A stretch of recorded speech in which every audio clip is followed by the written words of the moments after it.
شیخ عنایت اللہ صاحب مدنی کو دعوت خطاب دے رہا ہوں، آپ تشریف لائیں۔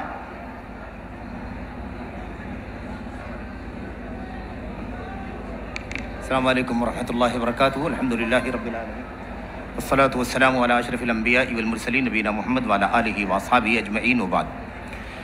اس عظیم الشان کانفرنس کے انعقاد پر اللہ تبارک و تعالیٰ کے حمد اور شکر کے بعد امیر محترم کی شکریہ اور ان کو مبارکبادی کے بعد اللہ تبارک و تعالیٰ کے فضل و کرم سے جو موضوع ہے 2-3 منٹ میں آپ کے سامنے اس کے نکات آپ کے سامنے پیش کر دیتا ہوں۔ سب سے اہم بات یہ ہے، انسانیت کا احترام ہے۔ انسانیت کا احترام انسانیت کی بنیاد پر کہاں تک کیا جائے گا، اس کا دائرہ اللہ کی کتاب میں، اللہ کے نبی علیہ الصلوۃ والسلام کی سنت میں مقرر کر دیا گیا ہے۔ انسانیت کا دائرہ احترام انسانیت کے حدود تک ہے۔ جان کا مسئلہ ہے، مان کا مسئلہ ہے، صحت کا مسئلہ ہے، تندرستی کا مسئلہ ہے، بھوک کا مسئلہ ہے، پیاس کا مسئلہ ہے، ان تمام چیزوں میں انسانیت کا آخری حد تک احترام کیا جائے گا۔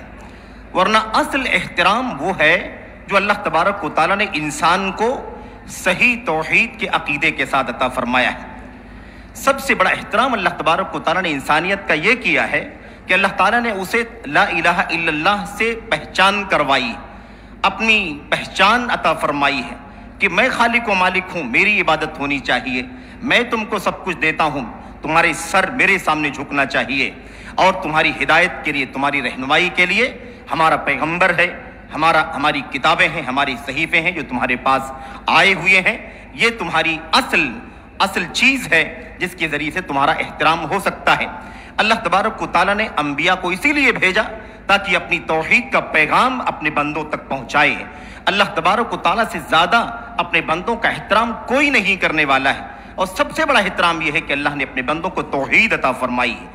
سب سے بڑا احترام یہ ہے اللہ تبارک و تعالیٰ کی طرف سے اپنے بندوں کے حق میں کہ اللہ تبارک و تعالیٰ نے رسالت سے نوازا، جس کے ذریعے سے اللہ تعالیٰ کو پہچان سکیں، اس کی مرضیات کو پہچان سکیں، اس کی ناراضگی کو پہچان سکیں، وہ حق اور ناحق کو پہچان سکیں، اپنی بھلائی کو، اپنے نقصان کو، فساد کو، صلاح کو پہچان سکیں۔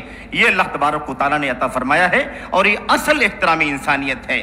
اس لیے ہمارا دائرہ احترام انسانیت کا کبھی بھی آؤٹ نہیں ہونا چاہیے، تجاوز نہیں ہونا چاہیے، بھلانگنا نہیں چاہیے۔ یاد رہے ہمارا یہ اسٹیج جماعت اہل حدیث کا سب سے زیادہ مقدس اسٹیج ہے، اس کا تقدس ہمیشہ باقی رہنا چاہیے، خلط ملط نہیں ہونا چاہیے۔ ایسا نہ ہو کہ اس مقدس اسٹیج سے رواداری کے نام پر، احترام انسانیت کے نام پر کوئی کہے کہ بندہ خدا بن جاتا ہے۔ یہ کسی طرح اس سے روا نہیں ہے، جائز نہیں ہے، اس کی کوئی گنجائش نہیں ہے، کیونکہ ہم اپنے اصل سے پھر ضائع ہو جائیں گے، اصل کو برباد کرنے والے ہو جائیں گے۔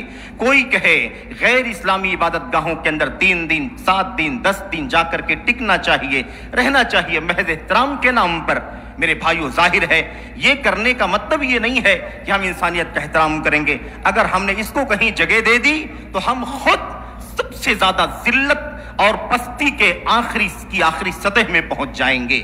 اس لیے انسانیت کا احترام، اصل احترام یہ ہے کہ بندہ اپنے اللہ کو پہچانے، نبی کے اللہ تبارک و تعالیٰ کے پیغام کو پہچانے، اور یہ سب سے بڑا احترام ہے جو اللہ تبارک و تعالیٰ نے اپنے بندوں کا کیا ہے۔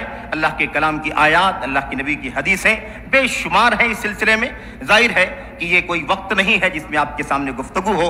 اللہ تعالیٰ سے دعا کرتا ہوں کہ اللہ تبارک و تعالیٰ اس کوشش کو اصولوں کے ساتھ پائے تکمیل تک پہنچائے، اس کے خالص اہداف میں اللہ تبارک و تعالیٰ ذمہ داران کو کامیابی عطا فرمائے۔ اللہ عز و جل ہمیں اپنی اصولوں پر، اپنی بنیادوں پر، اپنے اصل تشخصات پر استحکام کے ساتھ انسانیت کا احترام دنیا میں عام کرنے کی توفیق عطا فرمائے۔ تمام ذمہ داروں کی شکریہ کے ساتھ اللہ تبارک و تعالیٰ کی حمد اور اس کے شکر کے بعد اس گفتگو کا اختتام، اللہ سے دعا ہے کہ اللہ تبارک و تعالیٰ ہم سبوں کو اپنی ذمہ داریاں صحیح معنوں میں سمجھنے کی توفیق عطا فرمائے۔ آمین یا رب العالمین، وصلی اللہ وسلم وبارک علی نبینا محمد وعلی آلہ وصحبہ اجمعین۔ والسلام علیکم ورحمۃ اللہ وبرکاتہ۔